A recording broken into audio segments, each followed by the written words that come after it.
करोड़ जो है रोहिंग्या और बांग्लादेशी, 5 करोड़ 10 करोड़ रोहिंग्या और बांग्लादेशी है जिनको इस देश से प्रेम नहीं है। 50 लाख पाकिस्तान, टर्की का जो ये सर्विस है, टर्की का सर्विस है जो फ्लाइट का सर्विस जो देती है, वो टर्की का जो सर्विसमैन लोग वहां लगा हुआ है, तो स्वाभाविक सा बात है अटैक होगा ही होगा। अरे भाई, जो अफगानिस्तान का है, जो रोहिंग्या है, जो बांग्लादेशी है, जो विदेशी नागरिक है, उसको भारत देश से क्यों प्रेम रहेगा मेरे भाई? सिंपल सा बात है, 2 लाइन का। जो टर्की का जो सर्विस है, जो सर्विस प्रोवाइड करा रही है, उसको जो है बैन कर दो। बैन कर दिए थे, फिर हाई कोर्ट में क्या उन लोग जाकर के पिटीशन डायल किया, फिर उसको कंटिन्यू कर दिया। तो ये देखिए ना, मोदी सरकार तो अपने जगह सही है, इसीलिए तो बोले थे कि फटाफट हम कोई भी साइन करें तो कोई भी कानून पास हो जाए। 400 सीट मांगे थे, लेकिन हम लोग क्या किए, हम लोग उनको बैसाखी पकड़ा दिए। 240 जिस तरह अहमदाबाद में प्लेन क्रैश होता है और अब विपक्षी पार्टियां प्रधानमंत्री का इस्तीफा मांग रही, कह रही हैं कि एयर इंडिया की जो फ्लाइट है उसमें खामियां थी, पहले से ही उसकी कंप्लेंट जा रही थी, फिर भी कोई सुनवाई नहीं हो रही थी, मासूम लोगों की जान चली जाती है, सरकार कड़ा कदम नहीं उठाती। तो आइए आम जनता से जुड़ेंगे और बातचीत करेंगे, आम जनता इस पे क्या सोचती है। नमस्कार सर, जो अहमदाबाद के अंदर फ्लाइट क्रैश हुई, अब विपक्षी पार्टियां प्रधानमंत्री का इस्तीफा मांग रही हैं। अरे भाई, सिंपल सा तो बात है, सिंपल 2 लाइन में आपको समझ में आ जाए। 5 करोड़ जो है रोहिंग्या और बांग्लादेशी, 5 करोड़ 10 करोड़ रोहिंग्या और बांग्लादेशी है जिनको इस देश से प्रेम नहीं है। 50 लाख पाकिस्तानी अवाम है, अफगानिस्तान और पाकिस्तान का 50 लाख अवाम है। इन लोग तो आप देखबे किए हैं कैसे देश के प्रति इन लोग का कितना % मन में प्रेम है कि नहीं है। उसके बाद में टर्की का जो ये सर्विस है, टर्की का सर्विस है जो फ्लाइट का सर्विस जो देती है, वो टर्की का जो सर्विसमैन लोग वहां लगा हुआ है, तो स्वाभाविक सा बात है अटैक होगा ही होगा। अरे भाई, जो अफगानिस्तान का है, जो रोहिंग्या है, जो बांग्लादेशी है, जो विदेशी नागरिक है, उसको भारत देश से क्यों प्रेम रहेगा मेरे भाई? सिंपल सा बात है, 2 लाइन का। तो यहाँ अटैक नहीं होगा तो क्या बाहर में होगा?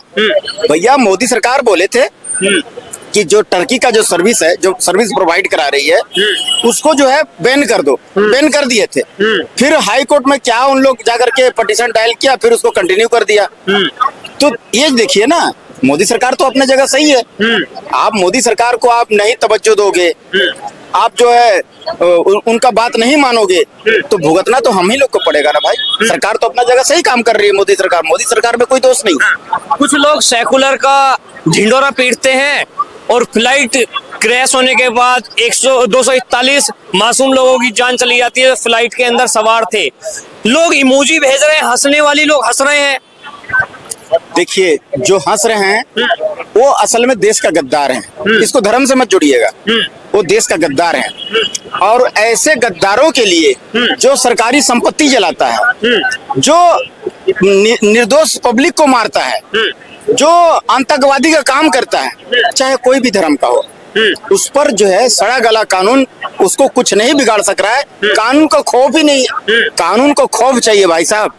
कानून का जिस दिन खौफ हो जाएगा ना, ये सब कोई नजर नहीं आएंगे। कानून से कबड्डी खेल के कैसे बच जाते हैं, कांग्रेस कैसे 2 बजे रात को आतंकवादी के लिए कोर्ट खुलवा देता है, ये जग जाहिर है। कानून को अपडेट करने की आवश्यकता है सर। कानून को अगर अपडेट कर लीजिएगा ना, जो भी मोदी साहब से दरख्वास्त करता हूँ कि कानून को अपडेट करिए। और इसीलिए तो बोले थे कि फटाफट हम कोई भी साइन करें तो कोई भी कानून पास हो जाए। 400 सीट मांगे थे, लेकिन हम लोग क्या किए, हम लोग उनको बैसाखी पकड़ा दिए।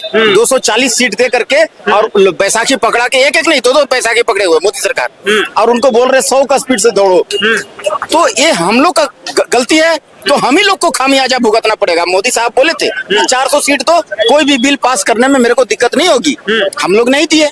हम लोग जो है जब जो है दुख पड़ता है ना, जब हिंदुओं के ऊपर में, सनातनियों के ऊपर में दुख पड़ता है, तो ऐसे झांकते हैं, बजरंग दल कहाँ है, विश्व हिंदू परिषद कहाँ है, RSS कहाँ है। जब दुख पड़ता है तब, और जब वोट देने के समय आएगा ना, अरे अपना जात का नेता कौन है भाई? नेता कैसे चुनते पता है? नेता चुनते हैं अपना जात का, चारा चोर है ना, और आपको टोटी चोर, दारू चोर, जमीन चोर, खानदानी, पूरा खानदानी चोर जो बेल में चल रहा है, ऐसा ऐसा तो नेता चुनते हैं। और उनको फैसिलिटी चाहिए, लंदन, फ्रांस, पेरिस, अमेरिका वाला फैसिलिटी चाहिए, और नेता ऐसा ऐसा चुनते हैं, चोर चुहाड़ चुनते हैं, और जातिवाद को सबसे ऊपर रखते हैं। तो मेरे भाइयों, जाति से ऊपर उठ करके वोट दीजिएगा, तभी ना होगा। आप घर से भी नहीं निकलते हो, कौन जाएगा वोट देने, वोट भी नहीं देने जाते हो। इसलिए जो बोलते हैं मोदी साहब, जो बोलते हैं वो करिए, और मोदी साहब ही एकमात्र विकल्प है हम लोग के पास में। बाकी सारे के सारे सिंपल सा सीधा सा बात है मेरे भाई, कि ये सब रामद्रोही हैं। इनमें होड़ मचा हुआ है कि कौन कितना ज्यादा नुकसान पहुंचा सकता है हिंदुत्व का, सनातन धर्म का, इनमें होड़ मची हुई है जी। तो अब आने वाला समय में मोदी साहब देखिए 500 साल बाद श्री राम प्रभु का मंदिर बना करके दिए, हिंदुओं को स्वाभिमान को दिए, खेल खेल में 370 हटा दिए। अब भी अगर मोदी जी पर हम शक करेंगे और उनका बताए हुए रास्ता पर नहीं चलेंगे तो भुगतना हम ही को पड़ेगा। जो लोग सेकुलर का ढिंढोरा पीटते हैं और आरएसएस को कोसने में कोई कमी नहीं छोड़ते हैं, जब अहमदाबाद में प्लेन क्रैश होता है सबसे पहले तट पे खड़ी होती है आरएसएस, और कोई संगठन नहीं होता। इतने सारे देश के अंदर संगठन है, आरएसएस ही सबसे आगे आता है और आरएसएस को कोसा जाता है। देखिए भैया, ये पेड़ है, पेड़ में फल है, तो पेड़ में फल है तभी ना पत्थर मारोगे, अब फल ही नहीं रहेगा तो कौन पत्थर मारेगा। तो आरएसएस ऐसा चीज है कि सब पूरा देश का छत्र छाया है, सबको छाया देता है, सबको सुखी करता है, इसलिए उसको जो है कोसा जाता है, उस पर पत्थर मारा जाता है कि भैया ये पेड़ में फल कैसे है, वो भी पका हुआ और ये मीठा, तो उसको बदनाम करने के लिए चेष्टा किया जाता है। इसलिए बोलते हैं कि नेता चुनने के समय में आप स्वार्थी बन जाते हो। भाई तो आरक्षण कहाँ मिलेगा, फ्री का कहाँ मिलेगा, रेवड़ी कहाँ मिलेगा, ये चीज देखते हो, स्वार्थ देखते हो। और जब जो है दुख तकलीफ होता है तो आप ऐसे झांकते हो, बजरंग दल कहाँ है, आरएसएस कहाँ है, बीजेपी कहाँ है, जो है विश्व हिंदू परिषद कहाँ है, ऐसे करते हो। तो सुधर जाओ मेरे देशवासियों, और जातिवाद में मत बटो। आप 3 जगह बटे हुए, जातिवाद में अलग बटे हुए, क्षेत्रवाद में अलग बटे हुए, भाषावाद में अलग बटे हुए। आप कोई भी प्रोग्राम करते हो, आपका भवन है हरियाणा भवन का, भाई तो हरियाणा भवन का प्रोग्राम, इधर राजस्थान परिषद का प्रोग्राम है, इधर बिहार भवन का प्रोग्राम है, इधर गुजराती भवन का प्रोग्राम है, इधर अग्रसेन भवन का प्रोग्राम है। हिंदू धर्म का प्रोग्राम कहाँ है, सनातन धर्म का प्रोग्राम कहाँ है, पूछता है भारत। तो ऐसे बटोगे, योगी बाबा बोल दिए हैं, बटोगे तो कटोगे। इसलिए एक रहो, नेक रहो, बचे रहोगे। एक रहोगे तो बचे रहोगे, सेफ रहोगे, सुरक्षित रहोगे। इसलिए एकजुट रहो, बटो मत। जितना जल्दी बेटी रोटी लेना देना सीख जाओगे ना, जात को हटा करके, जाति को एक बार हटा करके जितना जल्दी बेटी रोटी देना लेना सीख जाओगे, हिंदू हिंदू आपस में प्रेम से रह करके, कि हिंदू जात पात की करो विदाई और हिंदू हिंदू भाई भाई, ये वाला फार्मूला जितना जल्दी तुम्हारा जहन में घुस जाएगा ना, उतना अच्छा होगा तुम्हारे लिए। जो लोग ये कहते हैं कि आरएसएस मुसलमानों की दुश्मन है, उस फ्लाइट के अंदर ना ये देखा गया हिंदू है, मुस्लिम है, सिख, ईसाई, जैन, बौद्ध, पारसी, सबकी मदद करने के लिए तट पे खड़ी रही, फिर भी वही लोग हंसने का काम कर रहे हैं। कितनी शर्म की बात है। देखिए, जो गद्दार है ना, उस पर जो है मैं तो प्रशासन से यही कहूंगा कि जो सरकारी संपत्ति जलाता है, जो आतंकवादी का काम करता है, जो निर्दोष लोगों को पिटाई करता है, मारता है, जान मार देता है, बलात्कार जैसा कुकर्म करता है, तो केजरीवाल जैसे नेता जो है ना, दौड़ करके उसको सबसे पहले सिलाई मशीन देता है और बोलता है ऐसे मत जाओ भाई। तो कैसे जाए भाई, बलात्कार किए हो ना, हाँ जी, तो बलात्कार किया तो शर्म काहे कर रहे हो, ले लो सिलाई का मशीन लो, 10,000 रुपया लो। और अभी के डेट में तो उसको अपडेट कर दिया होगा, 1 लाख रुपया देगा अगर बलात्कार करोगे तो। तो केजरीवाल जैसा आदमी। उधर टोटी भैया का बाबूजी बोलते थे, टोटी भैया का बाबूजी बोलते थे, अरे बलात्कार किया है तो अरे लड़का है, लड़कों से गलती हो जाती है, अरे करने दो, अपना आदमी है, बलात्कार किया तो क्या हुआ, अरे लड़का है, लड़कों से गलती हो जाती है।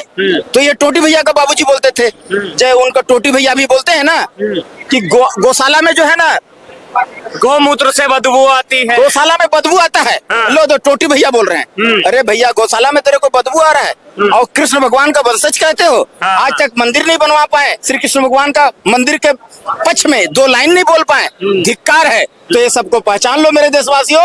जो लालू यादव जी बोलते हैं फालतू कुंभ है, कुंभ को फालतू बोलते हैं। तो 1 मिनट, तो बोलते हैं कुंभ को बोलते हैं फालतू है, तो उसके बाद में बोलते हैं कि भैया लालू प्रसाद यादव को भी पहचान लीजिए, ये भी जो है राम रथ रुकवाने वाले हैं, राम रथ को रुकवाने वाले हैं। ये सब गद्दार लोग हैं, रामद्रोही लोग हैं।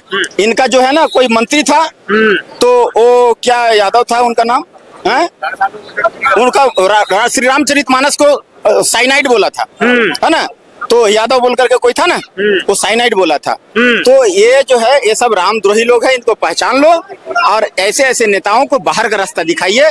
और अभी समय है, और अभी आप जो है वोट देने के लिए जब जाइएगा तो सही जगह वोट दीजिएगा भैया, ताकि एक देश में मजबूत और आपको सुरक्षा दे सके ऐसी सरकार बने। तो देखिए, जो अहमदाबाद में फ्लाइट क्रैश हुई थी उस पे हमने बात की सरदार जी से, उन्होंने अपनी राय रखी। कुछ लोग अपने सपनों को पूरा करके अपने परिवार के पास जा रहे थे, कुछ लोग अपने सपने पूरा करने के लिए सपने सजा रहे थे। किसी के सपने अधूरे रह गए, किसी के सपने पूरे होने के बाद परिवार से मिलना अधूरा रह गया। बहरहाल आपकी इस खबर पे क्या राय है, कमेंट बॉक्स में दीजिएगा और जुड़े रहिए जनहित टीवी इंडिया के साथ। मैं हिमांशु गुप्ता, जय हिंद, जय भारत, जय भारत।